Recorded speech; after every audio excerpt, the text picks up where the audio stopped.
Boa noite, igreja, graça e paz, seja bem-vindo mais uma vez. Nós estamos aqui mais uma noite, na conferência de prevenção contra o abuso infantil.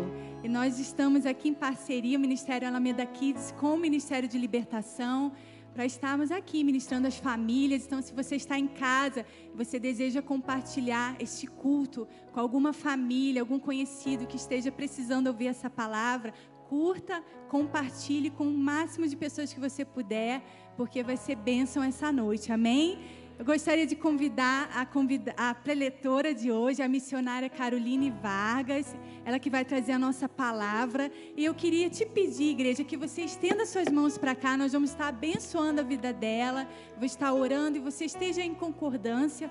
Pai querido, Pai amado, eu quero colocar, Pai, a vida da tua filha na tua presença, Pai, e te pedir que o Senhor a use completamente, Senhor.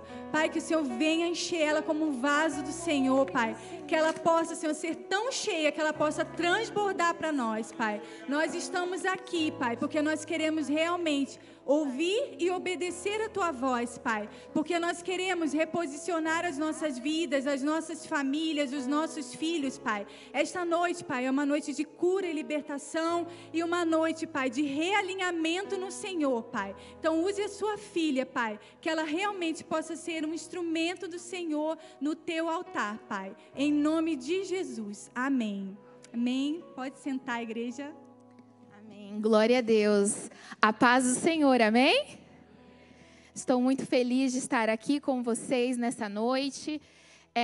Muito feliz de conhecer essa igreja que eu estava falando com a Fabrícia, que realmente o codinome de vocês é excelência.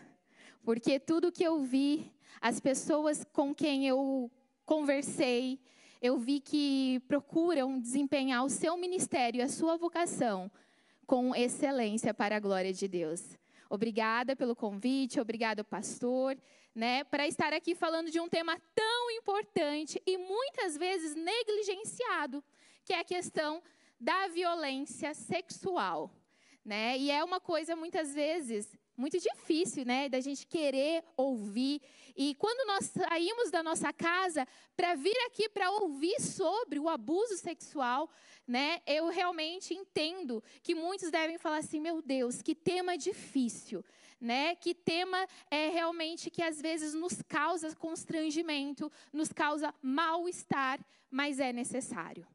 E eu acredito que o nome do Senhor será glorificado através da palavra que nós vamos trabalhar nesta noite aqui, amém? O tema de hoje é família, lugar de cura e lugar de libertação. Então, essa palavra é direcionada para você, que talvez não viveu isso na sua infância. Talvez a sua casa não foi esse refúgio e esse refrigério, mas que deseja hoje tornar a sua família um lugar de proteção, de apoio e de restauração. Amém? Glória a Deus. Vamos lá, gostaria de convidar a igreja para abrir em 2 Samuel 13. E a gente veio desse período de pandemia, aonde as famílias ficaram dentro da sua casa, Muitas pessoas fizeram o trabalho e esse trabalho foi feito em seus lares, E a família, ela foi obrigada a permanecer um tempo a mais juntos, E muitas vezes o tempo que elas estavam juntos não significa que seja um tempo de qualidade, Muitas vezes elas estavam no mesmo local, mas realmente cheias de tarefas, as famílias e os pais estavam completamente desestabilizados, cheios de preocupação a respeito da incerteza do tempo da pandemia que vivemos, Então, a pandemia trouxe-nos a convivência diária, muitas vezes, com os nossos filhos, mas isso não garante o tempo de qualidade que nós tínhamos com ele, Eu trabalho com a violência sexual infantil, e nós percebemos que durante a pandemia houve a diminuição das notificações a respeito da violência contra a criança. E, teoricamente, esse dado seria algo muito positivo, né? Afinal, crianças pararam de ser abusadas. Mas, na verdade, é o oposto. Porque a escola, a igreja, as relações que essas crianças tinham foram impedidas de frequentar e de estar. Assim, essas crianças, elas não poderiam encontrar uma saída, visto que a maioria da violência contra a criança acontece dentro da sua casa. Outro dado que muitas vezes nos choca. Quando a gente fala de abuso sexual infantil, muitas vezes eu falo que nós usamos um binóculo para dar foco e enxergar a problemática. E a gente quer enxergar lá fora. Quem é esse pedófilo, esse monstro, esse psicopata e tantos outros nomes que damos a pessoas que cometem o abuso contra crianças? Mas quando nós falamos de abuso sexual infantil ou de violência sexual infantil, não devemos colocar o binóculo para fora, e sim para dentro. E é aí que acontece o grande perigo. Porque precisamos olhar e analisar as relações da nossa casa. Precisamos olhar e analisar as relações da nossa igreja, onde as crianças estão. Ontem nós tivemos aqui um treinamento para a equipe e fiquei muito feliz com a dedicação e investimento dessa denominação para a proteção da violência contra a criança. E nós podemos trabalhar tanto Provérbios 31:8, quando a palavra de Deus fala para que nós erguemos a nossa voz em favor daqueles que não podem se defender, até Isaías 58:1, aonde diz: clame em alto bom som, fale para todos que existe pecado na casa de Jacó. Então nós precisamos entender que nós precisamos ser voz e denunciar esse crime. Nós vivemos, então, nesse tempo pós-pandemia. A presença e o estar junto nem sempre é com qualidade significativa. Mas pesquisas dizem que os desejos mais profundos das pessoas... Qual é o desejo mais profundo das pessoas? Foi feita uma pesquisa e foi perguntado a muita gente: o que você mais deseja? E a resposta dessa pesquisa nos trouxe alguns relatos. Que o desejo da grande maioria, entre todos os pesquisados, estavam em ter a sua família um lugar de harmonia, de pertencimento, um lugar harmônico e que ela seja unida. A grande maioria das pessoas tem esse desejo. Então, a expectativa nossa em relação a isso, que a nossa casa seja um lugar de bênção, que a nossa casa seja um lugar de refrigério, que a nossa família realmente possa fortalecer uns aos outros. Aquilo que Colossenses fala sobre o suportai-vos uns aos outros, Paulo ele fala para a igreja, mas se não pensar que a igreja também é a nossa família de fé, então nós também temos que ver essa relação. E aí a gente entende que nós precisamos ter esse suporte dentro dos nossos lares, com as pessoas significativas. Mas a realidade do que eu trouxe para vocês e do que eu falei no começo da minha explanação é que a realidade é diferente da expectativa. A Unicef fala que a família é o lugar mais perigoso para uma criança viver. Uau! Chocante essa informação. Eu estou para lançar meu próximo livro o mês que vem, e a respeito de como os pais podem fazer da sua casa um lugar seguro. E eu estive muito tempo pesquisando sobre isso. E eu encontrei esse dado. E isso me chocou terrivelmente. A família, ela deveria ser um lugar para pertencer. E quando a gente olha a família, nós vamos trabalhar o texto de 2 Samuel 13, mas eu gostaria de que você abrisse a Bíblia. Também em Gênesis. Gênesis 2, vai ter aqui a função de Deus para a família.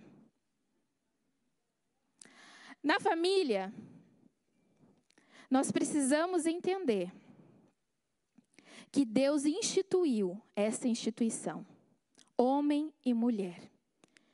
E aquilo que eu acredito não é uma instituição igualitária.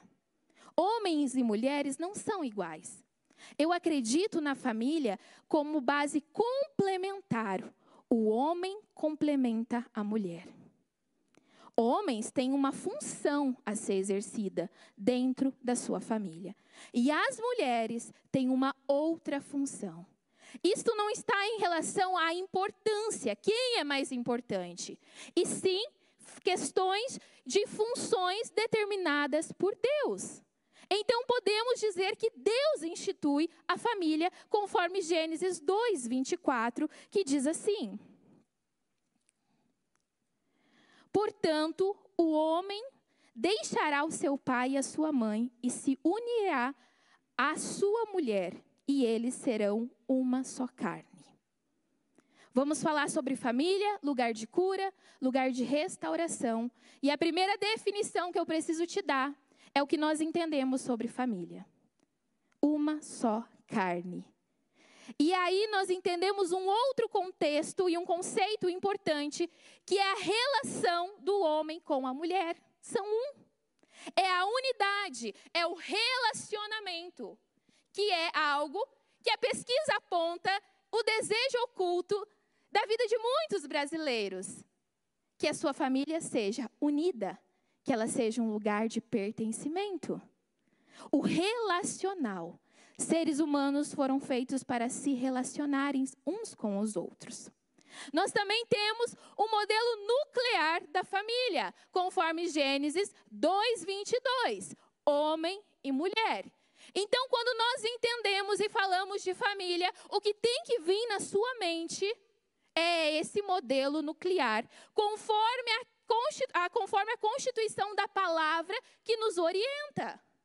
Independente se as definições de família estão mudando, estão sendo alteradas, porque nós não seguimos as constituições lá fora, nós seguimos aquilo que a palavra de Deus nos direciona. Amém? Então, nós já vemos funções. Deus institui a família. A família é um ambiente relacional. Nós entendemos a família como nuclear. Nós entendemos a função de cada um. Quando lá, em Gênesis 18, ele fala assim: disse mais o Senhor Deus, não é bom que o homem esteja só, e lhe farei uma ajudadora que seja adequada. Deus é relacional. Cria o homem com a necessidade do relacionamento. E Deus institui a família. Mas vamos lá caminharmos para 2 Samuel 13. Aqui tem a história de uma família. E uma família não é uma família qualquer, uma família muito conhecida. Uma família aonde o seu patriarca era um homem renomado e um homem de Deus. Nós vemos a família do rei Davi. Um homem conhecido por ganhar muitas batalhas em nome do Senhor. Eu acredito ser o monarca mais importante da história de Israel. O que eu quero te trazer para você? Que até nas famílias mais importantes acontecem situações desastrosas. Até nas famílias mais importantes acontecem situações terríveis. Até nas famílias mais importantes acontece a desgraça, como nós usamos aqui. Essa palavra é tão forte. Sem a graça. Desgraça. É algo de se envergonhar. É algo de se lamentar. E a história vai contar assim: Absalão, filho de Davi, tinha uma irmã muito bonita, chamada Tamar. Depois de algum tempo, Aminon, filho de Davi, apaixonou-se por ela. Aminon ficou angustiado por causa da sua irmã, a ponto de adoecer, pois ela era virgem e parecia impossível fazer coisa alguma. Vou contar para vocês o contexto dessa situação. Davi tinha várias mulheres. E entre as suas esposas, eles tinham vários filhos. Então nós vemos aqui o nome de 2 filhos do rei Davi, Absalão e Aminon. O texto começa trazendo Absalão aqui para nós, falando que Absalão, como referência a ele, coloca-se em plano de fundo a sua irmã Tamar. O texto não traz para nós dizendo assim: Tamar era filha do rei Davi. Tamar era uma princesa. Não. Sabe por quê? Porque em famílias disfuncionais, o pertencimento não é algo real. Em famílias disfuncionais, em famílias, o que é disfuncional? É algo que não funciona corretamente. Talvez na sua casa, você cresceu em uma família disfuncional. E você aprendeu, porque o modelo de relação que você passa para o seu filho é o modelo de relação que você aprendeu. Então, talvez você hoje comete muitas situações, hábitos, crenças disfuncionais também. Porque você aprendeu que assim era uma forma de se relacionar. E aqui a gente vê, famílias disfuncionais têm a característica de desvalorização ou supervalorização de um membro específico. Casas que têm predileção, tem mães que determinam, mães que falam: olha, eu tenho muitos filhos, mas o fulano é o meu preferido. Olha, cada um é importante, mas eu sou mais com aquele. Primeiro ponto da família disfuncional. A vítima, ela não se sente que ela pertence àquele lugar. No texto bíblico mostra, mas precisamos ter cuidado quando estudamos o contexto do texto. Eu vim de uma viagem do Oriente Médio e eu entendo que é culturalmente mulheres serem e não terem a mesma função e posição que os homens. Possivelmente, esse é o motivo que a palavra de Deus relata o homem em primeiro lugar. Mas não foge do nosso contexto de entender que em nenhum momento o texto traz para nós que Davi era uma princesa, filha do rei Davi. O texto traz para nós que Tamar era meia-irmã de Absalão. Outro ponto importante que nós vemos no texto é que essa menina, meia-irmã, tinha seu irmão Aminon e Absalão. E o texto traz para nós que ela era muito bonita. Em famílias disfuncionais, temos outra característica. Aquilo que é bom, mas em famílias doentes, isso torna-se maldição. Isso torna-se realmente degradação. Tamar era reconhecida por sua beleza e formosura, mas até a beleza dela foi o motivo que usaram para tentar contra a vida dela, abusando. E não foi só o abuso físico, não foi só o abuso sexual que essa jovem sofreu. Foi também, roubaram e destruíram os sonhos dela. A projeção de ter um marido que a honrasse. A ter um casamento de acordo com as leis do Senhor.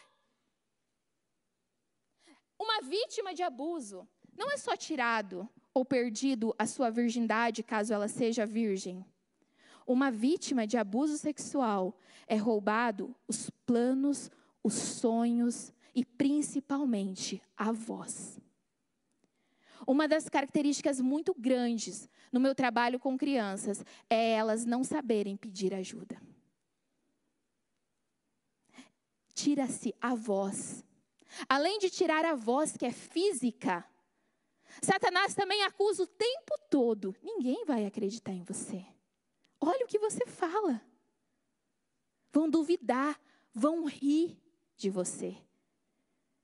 E aí você vê as várias consequências que uma vítima de abuso passa. Outro ponto da história que nós podemos ver aqui é que aquela menina cheia de sonhos, ela foi usada. Ela foi abusada. E ela foi violada. Então a história conta 2 irmãos. Apesar da história começar com Absalão, o ponto principal daqui é o seu irmão Aminon, que tinha direito ao trono de Davi. E aí, ele vê a sua irmã muito formosa e deseja. Porque o abusador, o agressor, ele não se importa com o direito do outro. Ele quer apenas que as suas necessidades sejam supridas. Ele não sabe o que é limite. E limite é algo fundamental para mim, para você e principalmente para os nossos filhos. E devemos ensinar os limites desde quando são bebês. Aqui é parte privada, aqui é parte pública. Nesse ponto do seu corpo ninguém pode tocar. Aqui é o limite.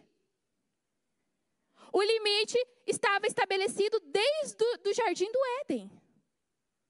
Quando Deus fez todo o jardim para o homem desfrutar, mas ele colocou a árvore do bem e do mal e a árvore da vida eterna no meio do jardim. Limites. Mas o abusador, o agressor, não respeita os limites. E ele deseja. E o desejo dele está com a condição de: eu preciso, eu quero e eu posso. Porque o agressor e o abusador não vê as pessoas como pessoas dignas de respeito. Elas veem as pessoas como objeto. E o objeto, eu posso fazer o que eu quero com ele. Nós estávamos conversando hoje à tarde e eu comentei sobre isso. Nós pais, nós temos uma responsabilidade muito grande de entender que o seu filho não é seu. Ele não é seu e você faz o que você quiser. Ele foi dado para que você possa ser o tutor dele, o mordomo dele. Ele é do Senhor. E você precisa cuidar, instruir e orientar, porque um dia você prestará conta para o dono. E vai falar: Senhor, os meus filhos que o Senhor permitiu com que eu cuidasse, apacentasse, guiasse, estão aqui. Eu fiz tudo o que eu podia fazer. E eles estão aqui, Deus. Eles são a minha oferta a Ti. Ele não é seu objeto. Porque quando a gente vê as crianças como objeção, eles são o nosso objeto. O objeto, quando eu não quero mais, eu descarto. E um ser humano, ele não é descartável. Então, precisamos entender que famílias disfuncionais também veem os seus filhos, a sua esposa, como um objeto. E aí nós vemos realmente que esse rapaz, ele desejou, e ele quis, e ele tinha poder para isso. Então, seu primo Jonadab, ele cria todo um plano estratégico e diz assim para Aminon: olha, é o seguinte, você é filho do rei. Tudo que você quer, você pode, porque você tem poder. Outra relação muito comum no abuso sexual, a relação de poder. O abusador, geralmente, ele vai utilizar o poder para prender as vítimas. Seja o poder psicológico, seja o poder econômico, seja o poder social. Você tem poder, Aminon. Chega para o teu pai, fala para ele, fica doente, finge que está doente e fala: tem que ser Tamar. Tamar tem que vir cuidar de mim. Teu pai não vai te negar. E aí, o rapaz faz exatamente o que o seu primo orienta. Chama o rei Davi, fala com ele o plano, e todo o plano de destruição daquela vida está traçada, porque o abusador, ele nunca faz as coisas sem pensar. Ele nunca comete um abuso sem querer. É muito bem pensado, é muito bem maquiavélico. Ele pensa, ele estrutura, ele gasta horas e horas maquinando a situação. Então, pais, prestem bem atenção em algo que eu vou dizer. Cuidado com quem entra na sua casa. E principalmente, cuidado com quem gasta muito tempo com seus filhos. Seja um professor, seja um treinador, seja um líder de escoteiros, seja um professor de natação, seja o que for. Cuidado. Procure sempre, em atividades extracurriculares, fazer visitas surpresas. Lugares que seus filhos vão sozinhos, procure conhecer e se chegar lá para ver como que está. Crie um ambiente onde, quando o seu filho precisar e passar por situações adversas, você seja a primeira pessoa que ele tenha para chegar e conversar. Só que você só vai conseguir uma conversa efetiva na adolescência, se isso for plantado desde a infância. Eu gosto de falar que a adolescência é uma colheita do que foi plantado na infância. Então, se você reclama que os seus filhos não conversam com você, eu sinto muito. Provavelmente você estava ocupado demais trabalhando e não conversou com ele quando ele era criança. É difícil, né? Mas é o Senhor que nos criou assim, necessitados de relacionamentos. Nós temos esse desejo em nós. E Tamar é chamada. E eu gosto de pensar dessa história, como Tamar se sentiu, assim, orgulhosa do rei ter lembrado dela e que ela poderia ajudar. Ela poderia ser parte da sua família, contribuindo com algo que ela poderia oferecer, o fazer bolos. Então Tamar vai e chega na situação, na cena do crime. Tamar chega com seus bolos que preparou, que fez ali o seu melhor, se sentindo muito feliz porque o rei tinha mandado chamar ela, não pediu para uma criada. Ela mesma fez.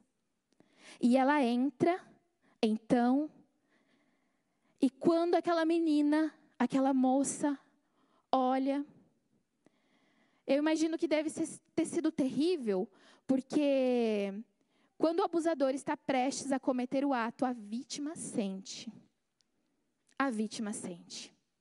E aí Tamar, ela começa a perceber que os cômodos começam a ficar vazios. E que seu irmão manda que todos os funcionários saiam e que ela fique a sós com ele. Isso não era procedimento comum. Uma jovem virgem não deveria ficar com um homem sozinha. Então ali está o plano de fundo de um crime que aconteceu dentro da casa de um homem de Deus. Olha só. Quando ela trouxe para que ele comesse, Aminon agarrou e lhe disse: vem deitar-te comigo, minha irmã.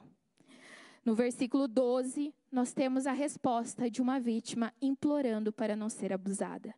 Porém ela lhe respondeu: não, meu irmão, não me forces, porque não se faz assim, Israel. Não te faça essa loucura. E o texto vai correr dizendo: pede ao nosso pai e ele não te negará o pedido. Imagina como ficarão a nossa casa, a nossa honra, depois de tal loucura. É como muitas vítimas de abuso imploram também para não ser tocadas. Imploram também para não ser abusadas. E nós que trabalhamos com vítimas de abuso, nós vemos uma característica muito comum. Muitas crianças desenvolvem o hábito de fazer xixi na cama. Porque isso é o mecanismo de defesa que ela tem para impedir que o agressor chegue nela. Tamar usou o mecanismo para se defender, implorando para ele não fazer. Isso é terrível, isso é dolorido. Mas mesmo assim, o abusador não pensa na vítima. Ele quer satisfazer os seus desejos. Aminon comete o ato. Nesse caso, é um abuso sexual com conjunção carnal. Mas ontem nós estávamos falando que existe abusos contra crianças sem que haja o contato físico. Abuso sexual é quando nós, adultos, utilizamos a sexualidade da criança para o fim de alguma natureza ou gratificação sexual para nós. O que é isso? é que a sexualidade não está no ato sexual. Nós temos uma ideia errada de toda vez de pensar em sexualidade, nós acharmos que nós estamos falando do ato sexual. Não. A sexualidade de uma pessoa, ela é a forma como ela se vê, a forma como ela se comporta, a forma como ela se posiciona. Quando você se olha no espelho e fala, gostei dessa roupa, a forma como você se comunica, a forma como você interage, tudo isso é a sexualidade. E quando nós utilizamos tudo isso que eu falei, a forma que ela se comporta, a forma que ela se veste, a forma que ela se relaciona, e eu induzo essa criança, usando todas essas formas para me satisfazer sexualmente, isso é um abuso. Então, quando eu falo do abuso sem contato físico, muitos de vocês lembram, talvez, de um tarado que ia na porta da escola e abaixava suas calças. Talvez de um primo que fazia você tirava suas fotos. Ou aquele primo, aquele tio que te espiava no banheiro. Tudo isso é abuso, mesmo que o agressor nunca tenha te tocado. Nós temos aqui um caso de um abuso com conjunção, com contato físico. Mas quantos abusos acontecem até hoje? E muitas vezes nós nem sabemos que isso era abuso. Isso é importante. É importante você, pai, instruir o seu filho. É não permitir que ele tenha acesso à pornografia. E o que é importante é que homens cheguem para os seus filhos adolescentes e conversem sobre isso, porque aquilo que eu vejo pode ser abusivo também. E além disso, é um pecado.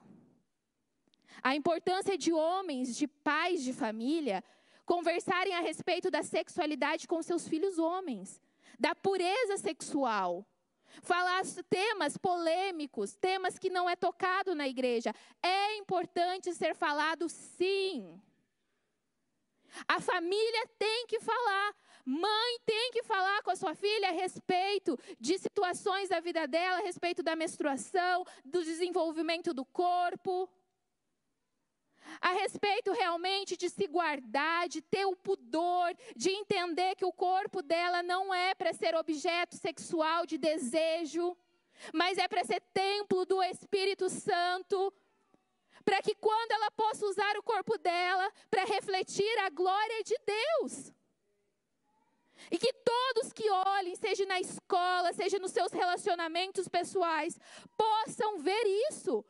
Os nossos filhos são templos do Espírito Santo, se eles aceitaram Jesus. O Espírito Santo de Deus habita dentro deles. O corpo deles não é para ser usado e abusado. Era para ser protegido. E você, pai, tem esse papel de instruir essa criança. E aqui, já caminhando para o final da minha palavra, nós vemos então que Tamar não encontrou isso na sua casa. Porque na família que nós deveríamos encontrar força para relacionamentos, ou seja, quando o meu irmão está doente, o papel de uma família é todos juntos se unirem e ajudar esse irmão a se recuperar.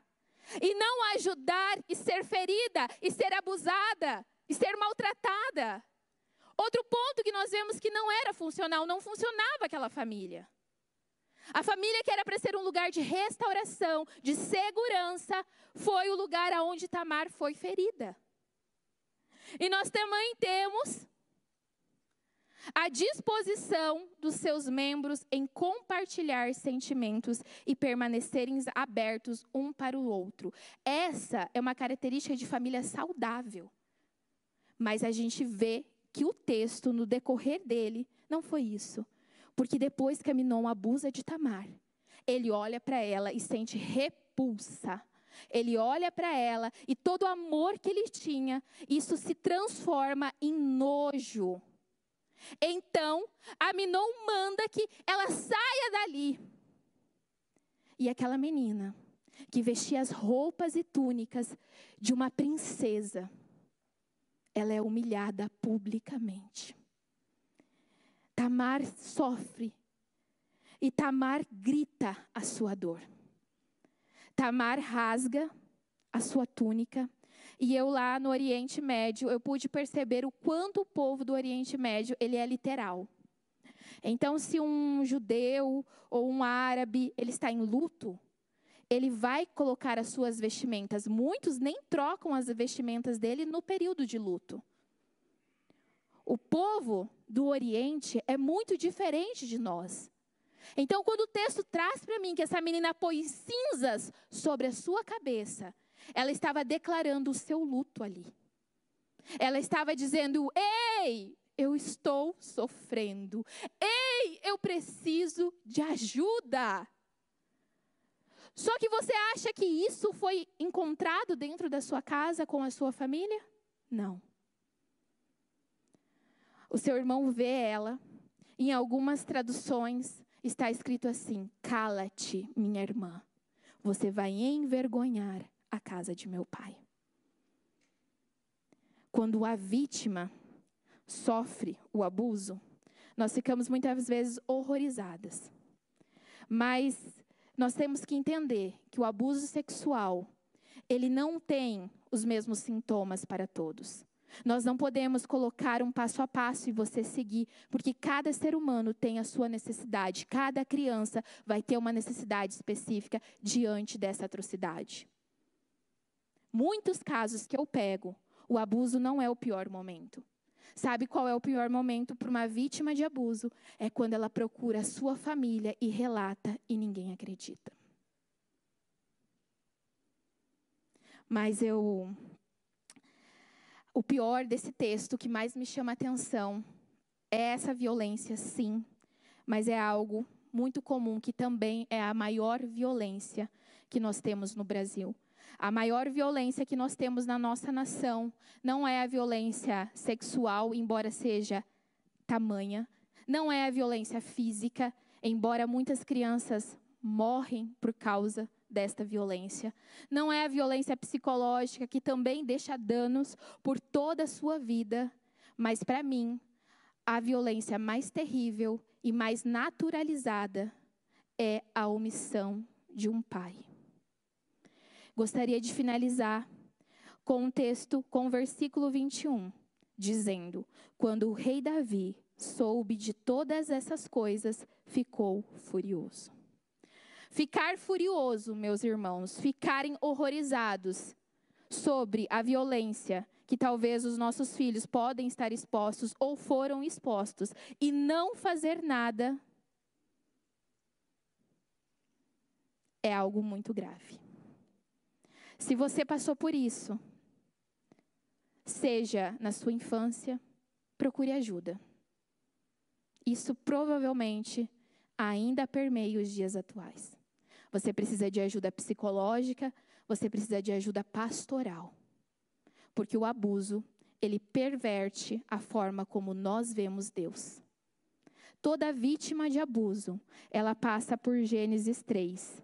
Gênesis 3, aonde a serpente questiona o que Deus diz, o que Deus faz, quando ela fala: de forma alguma, será mesmo? E toda vítima de abuso passa por isso. Aonde estava Deus que permitiu? Aonde estavam as promessas dele que eu não vivi? E nós precisamos nos posicionar a respeito disso. Então, se você sofreu isso, saiba que você precisa de ajuda. E a Bíblia tem promessas lindas que vai ser cumprir na sua casa. Porque as promessas de Deus é fiel na palavra dele. E mesmo que nós tropeçamos, desacreditamos, ainda se cumprirá, porque ele é fiel naquilo que ele promete. Se o teu filho passou por isso e você descobriu, você também precisa de ajuda. Procure profissionais, mas também procure apoio pastoral. O abuso não é só físico, psicológico, mas ele também é espiritual. E você precisa hoje sair daqui, se posicionando, dizendo: eu prefiro erguer minha voz diante dessa violência. Não é vergonhoso. Não faça como Absalão. Porque aquilo que em Deus nós depositamos, aquilo que Satanás muitas vezes usa a nossa história, da nossa vida, para nos envergonhar, dizendo, cala-te, eles vão rir de você. Quando nós levamos para a cruz de Jesus, o motivo da nossa vergonha torna-se o motivo da nossa vitória. Em Deus, em Cristo Jesus, nós podemos ressignificar as nossas dores.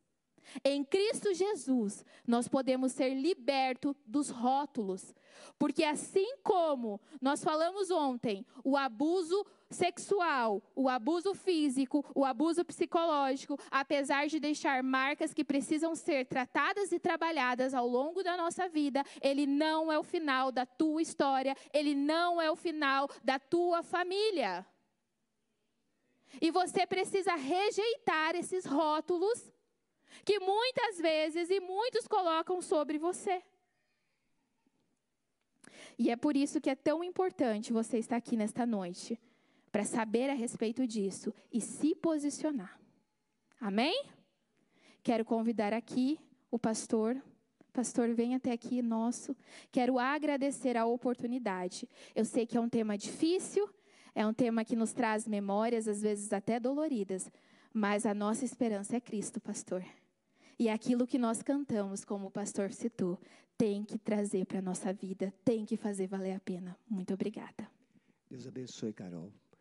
Irmãos, atendi recente e eu lido com essa área há 40 anos. A área de libertação, ela vai identificar pessoas vítimas de abuso que nem a própria pessoa sabia. Recentemente, recebi uma pessoa que foi encaminhada por uma psicóloga, falou, só procura o pastor Sebastião. E ela descortinou sobre o quadro, e eu falei assim, então vamos, depois de 1h10 ouvindo, olha, vamos orar, você vai para casa e você vai orar pedindo ao Espírito Santo para trazer luz sobre você, sua mente, para você lembrar. Se porventura você teve algum trauma que você não está lembrando, se você passou por algum abuso, quando eu citei a palavra abuso, ela se derreteu. Ela se desmontou. Começou a chorar. E ela lembrou de quando ela tinha 6 anos. Só que ela não foi abusada pelo pai, ela não foi abusada pelo tio, ela não foi abusada pelo padrasto, ela foi abusada pela tia. Então a gente pensa que é só o homem que é abusador. Tem vários tipos de abuso. E eu poderia aqui enumerar situações, mas faço questão de enumerar uma. No Rio de Janeiro, fui chamado a uma casa que a mulher estava, mulher cristã, de uma denominação muito séria, e ela estava num estado depressivo profundo, não queria sair do quarto, não queria sair da cama, aquela angústia. E eu levei uma equipe de apoio, nós começamos a conversar, começamos a orar, e eu fiz uma pergunta: como foi a sua infância? Mulher, mãe de filhas, e aí ela lembrou que quando tinha 7 anos, a pessoa que ela mais confiava ia passear com ela de bicicleta. E durante o passeio bulia. A memória dela trouxe aquele fato, e ela não soube como lidar. A Carol disse uma coisa muito séria, é que, por que a pessoa perde a voz? Primeiro que o agressor diz, se você contar, eu te mato. Se você contar, eu mato a sua mãe, eu mato sua família. Eu mato você. Mas o pior motivo é esse. É que quando a criança tem forças para contar, para dizer, denunciar, e os pais se acovardam. A mãe não acredita. Em Portugal, eu atendi uma mulher que tinha sido abusada pelos 5 irmãos, com a conivência da mãe. o ódio que aquela mulher tinha na alma. Então, é preciso a gente lidar. Nós não vamos mudar o mundo, mas nós vamos ajudar pessoas. Talvez não ajudemos tanto quanto gostaríamos, mas vamos ajudar. Comecemos a fazer diferença hoje. Se você acender uma luz, se você der um alerta, se você for ouvidos para essas pessoas, como é o caso, irmãos, eu falo isso com muito temor, com muito amor. Uma igreja que não lida com libertação, anda de muletas. Porque os psicólogos, eles não têm autoridade permitida para ir além do ouvir. Mas os pastores podem. Porque os pastores usam a palavra de Deus e os pastores têm a unção do Espírito Santo. Ou os conselheiros têm essa unção. E o grande segredo quando uma pessoa vem desse abuso é entender que o remédio é perdoar o agressor. Foi lindo essa semana uma pessoa, eu fui no hospital, eu fui na casa de uma pessoa. E ela disse assim: pastor, o senhor me visitou lá no hospital. E o senhor disse que perdoar é aceitar a dor que o outro causou. Esse é um dos conceitos. Não é um absurdo dizer isso? Perdoar é aceitar a dor que o outro lhe causou. Isso é um absurdo. Mas quando você olha para Jesus na cruz, ele aceitou a dor que o seu pecado causou. O perdão de Jesus foi absorver a dor que o seu pecado causou. E essa pessoa disse: eu perdoei o meu marido. Eu tenho uma pessoa que está aqui presente, estava comigo nesse momento. Ela disse assim: eu perdoei o meu marido, mas depois o Espírito Santo me trouxe à memória que eu não perdoei o meu marido pelo mal que ele causou aos filhos. E o marido estava no hospital, 60 dias em coma. E ela fez uma oração que nós ensinamos, segundo ela, uma oração profética, ou seja, ela lançou uma palavra no mundo espiritual, liberando: fulano, eu te perdoo pelo sofrimento que você causou a mim, mas eu também te perdoo pelo sofrimento que você causou aos seus filhos, aos nossos filhos. E no dia seguinte, alguém do hospital ligou e disse: o seu marido acordou diferente. Ele acordou com uma lágrima. Ele não falou, mas ele está sereno. Ele está em paz. E poucos dias depois ele morreu. Em paz. Porque aquela mulher perdoou não somente a dor que ele causou a ela, mas a dor que ele causou aos filhos dela. Então, perdoar o agressor é a coisa mais absurda.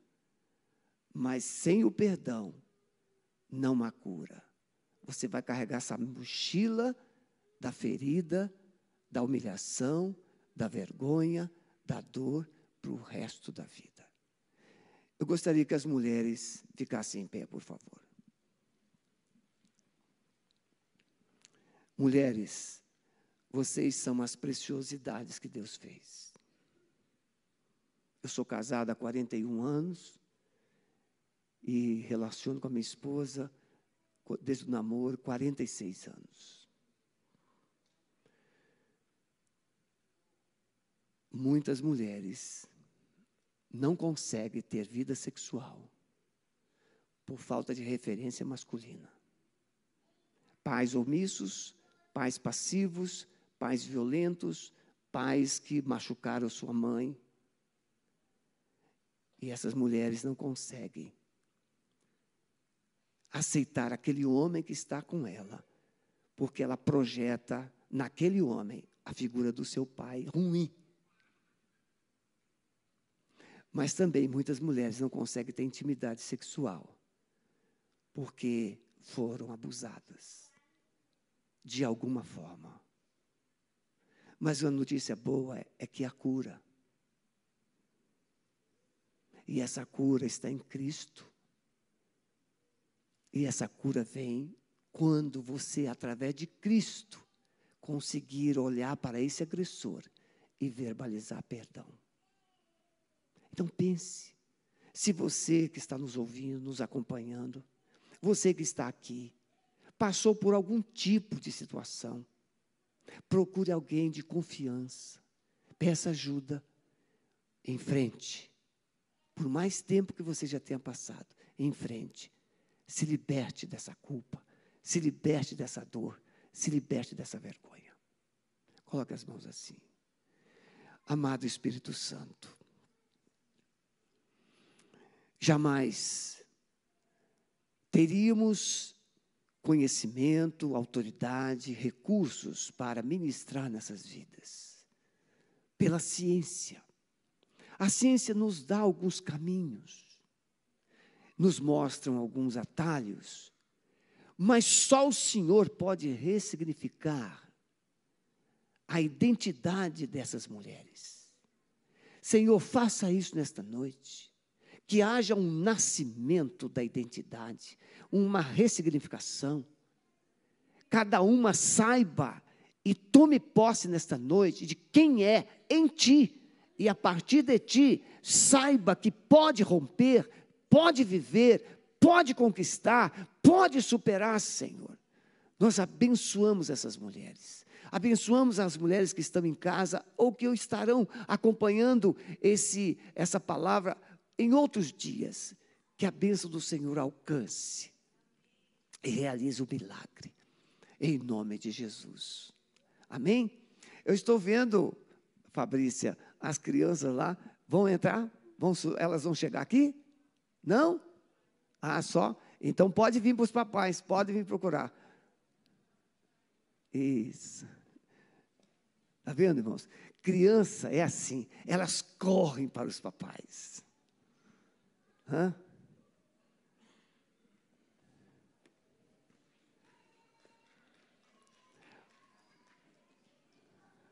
Uma vez, Moody estava pregando, falando do novo nascimento, falando que o homem tem sede de Deus. Aí entrou uma criança no auditório e correu para o colo do pai. E ele falou assim, assim como essa criança correu para os braços do pai, assim você está hoje precisando correr. Então que Deus te abençoe. Vamos encerrar esse culto, está pontualmente, vamos ficar todos em pé, então, encerrando com essa adoração. Ah, sim. O pastor Aves, antes da adoração, ele vai fazer a oração que você recebeu aí no papel, tá ok? Então, o pastor Aves está com a palavra. Amém. Então, vamos fazer essa oração. Davi, aquele matador de gigantes que a gente tem estudado, ele, por um momento, ele não foi tão atencioso com a sua família. E o gigante do abuso e da violência atacou a sua família. E aquele abuso não parou por ali. Aquilo causou morte. Porque alguns irmãos se rebelaram contra os outros e foram lá e mataram. O abuso, a violência, leva as pessoas para um cativeiro. Nós estamos nessa série Matadores de Gigantes. E nós, como matadores de gigantes, nós vamos cuidar da nossa família, dos nossos filhos e da nossa geração em nome de Jesus. E o abuso não alcança só as mulheres. Tem muitos homens na sua infância que também foram abusados.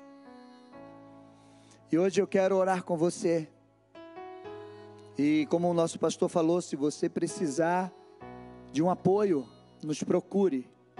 E a gente vai te ajudar nesse trauma. E vamos hoje, eu quero orar. Nós vamos fazer essa oração da bênção sobre a nossa família. Nós vamos quebrar toda a malignidade. Mas para que realmente você chame a presença do Senhor sobre a tua vida nesse momento, vamos louvar e declarar que essa bênção está sobre nós. Vamos louvar. Aleluia. Quero convidar você agora para a gente orar. E na medida que a gente estiver orando, você vai liberando essa bênção sobre a tua família. Se você está com o teu filho aí do lado, você vai impor as mãos nas cabeças dele e vai liberar essa bênção sobre ele. E se você não tem filho ainda, você vai profetizar sobre os teus futuros filhos. E vai profetizar também pela tua geração. E quando você chegar em casa, você pode também orar isso com a tua casa, com a tua família, em nome de Jesus. Então, declara assim: Senhor, em nome de Jesus, coloco minha vida diante do teu altar. Confesso que Jesus Cristo é o meu único Senhor e Salvador da minha vida e da minha família. Quero te pedir perdão por todos os meus pecados e dos pecados dos meus antepassados. Coloco-os aos pés da tua cruz, coberto com o sangue de Jesus. Me arrependo, renuncio, rejeito e quebro todas as malignidades e perseguições espirituais e heranças malditas sobre a minha vida e a minha família, em nome de Jesus. Quebro, em nome de Jesus, toda ação maligna que vem para tentar destruir a minha vida e família. Declaro que eu e a minha casa serviremos ao Senhor todos os dias das nossas vidas, como filho de Deus, herdeiro e co-herdeiro em Jesus Cristo.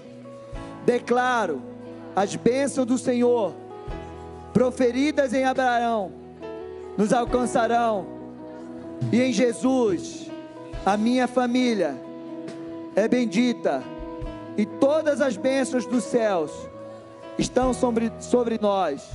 Declaro que o Senhor é o meu pastor e nada nos faltará.